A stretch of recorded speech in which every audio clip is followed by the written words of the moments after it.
better democracy in Ireland, then they must vote yes.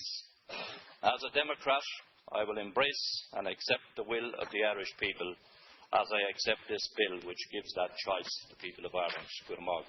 Senator Van Turnhout.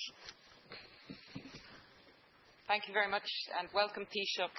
Thank you, Cathaoirleach. As leader of the independent group of Taoiseach's nominees with Senator Fiach McNeill, Senator Marianne O'Brien, Senator Mary-Louise O'Donnell and Senator Catherine Sapone, I begin by stating clearly that each of us have our own individual perspective on the bill before us today. We are, as everyone knows, a group of independents in the truest sense. We're independent of government and independent from each other in the positions we adopt in the course of our office work. We come from a wide range of backgrounds and disciplines, from civil society and NGOs, the arts, education, business and human rights. I believe it is this diversity in our expertise that prompted your choice of our appointments, Taoiseach. Seanad Éireann was established to give a voice to different and challenging opinions in Irish society. I'm confident that we are fulfilling this role with honesty and integrity. Taoiseach, on behalf of us all, we thank you for the privilege of the position in which you have entrusted us. We have taken time to reflect on our individual viewpoints on this debate today on the 32nd Amendment of the Constitution Bill, and I do look forward to hearing the deliberations of my colleagues as the debate ensues. Taoiseach, from this point onwards, the views I express are entirely my own. Firstly, I was greatly honoured, Taoiseach, to accept this position as Senator. I was very cognisant at that time of your position with regard to the abolition of the Seanad and the commitment in the programme for government. In trying to work through my position on this bill, I've had to separate my role as a Senator with that as an individual citizen who will vote in the referendum. When it comes to committee and report stage, I will, as I do with all bills, consider each or any amendment tabled and will vote on the merits of the rationale behind it. That said, and as a matter of principle, I will not impede the passage of this bill through the Seanad. I believe this is a decision for the Irish people to make. Finalising my personal position on the bill and its ramifications has not been an easy journey. In fact, it's a journey I've yet to complete. I've embraced my role as Senator with enthusiasm and dedication. I relish the opportunities that are presented to me to further issues through legislative amendments and policy debates. I am one of life's optimists, but I'm not wearing rose-tinted glasses when it comes to the Seanad. I see the flaws, I live the frustration, I understand the critics. The order of business can sometimes seem more like a recital of what's in the papers, and all too often is dominated by local issues, making us seem more like a council meeting.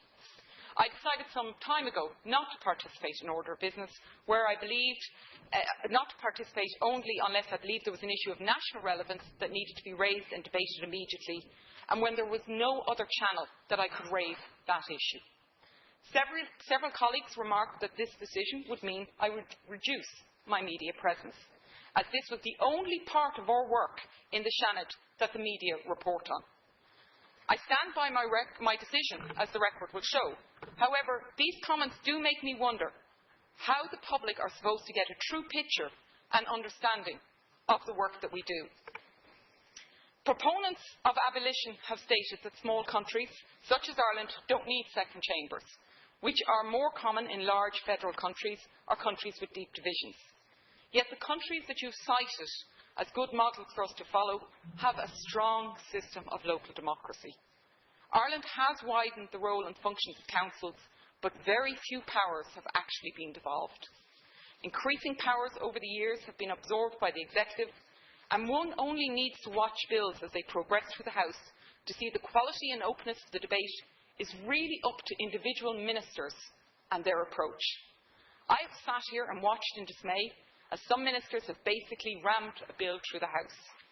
Equally, I've had the ultimate privilege of being able to robustly and appropriately debate my points and amendments with ministers who respect and engage fully in the parliamentary process. On a few occasions, I even won my point. Moving Ireland to a unicameral system is something in theory that I can understand, but I am concerned that we are being asked to make this decision without any safety nets in place. Taoiseach, I was very interested with the proposals for reforms you outlined in the opening of the second stage in the Dáil and today.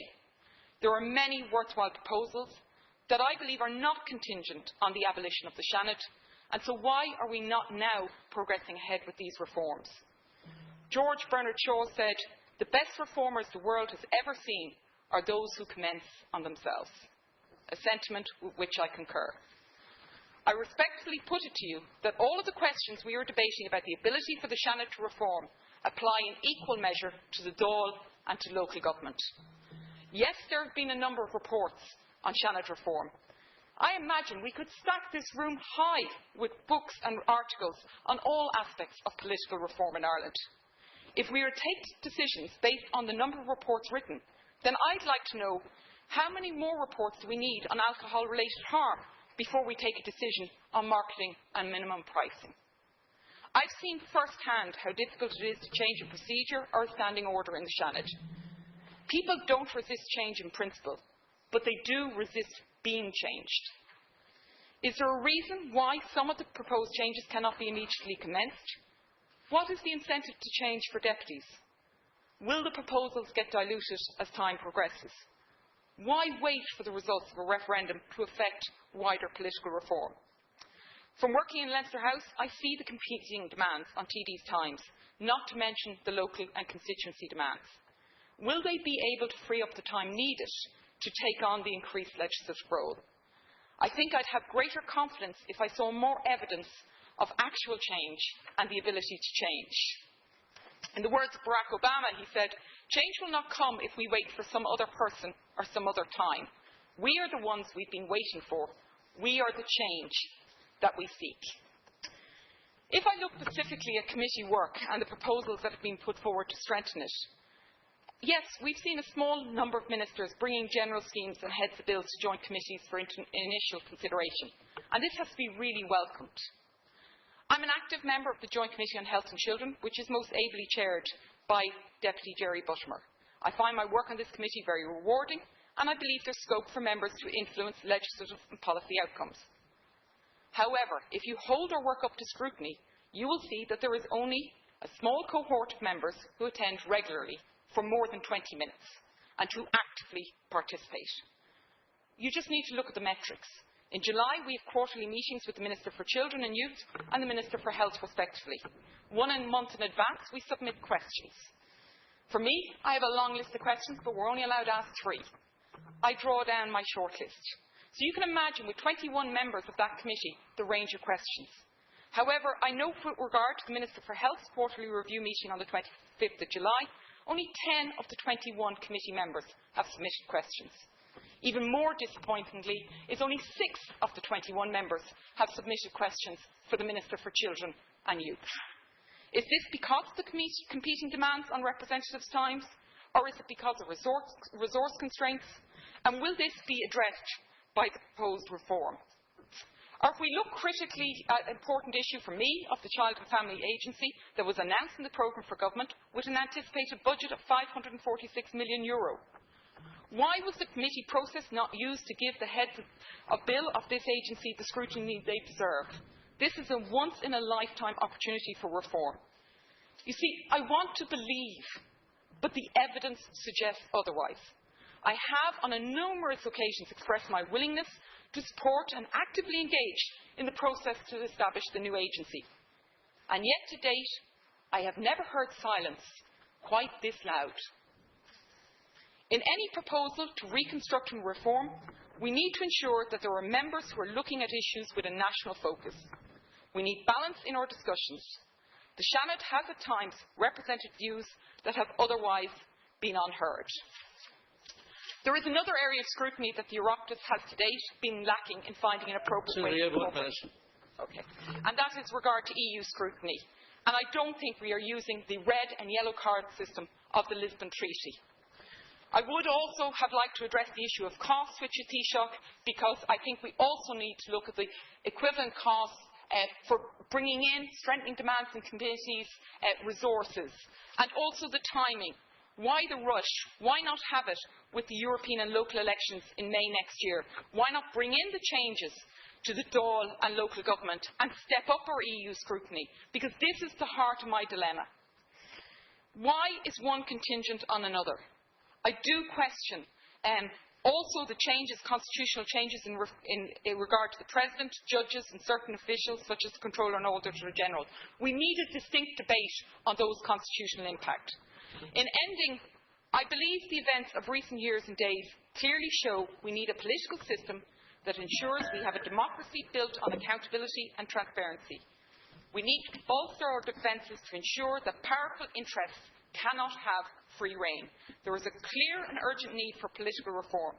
My dilemma is that, on the one hand, I am unconvinced that the Dáil will reform to the extent that is needed in order to compensate for the losses that will be accumulated through the abolition of the Seanad. On the other hand, is the second chamber the most effective way to achieve the accountability, transparency and openness that we need to resuscitate political democracy in Ireland? I remain undecided. Senator Bacic. Very welcome, Taoiseach, to the House, and I am delighted to have the opportunity to speak on this bill, which has been the subject of a great deal of debate already in this House and elsewhere. And may I say I am glad that the debate today has been conducted in a most respectful and thoughtful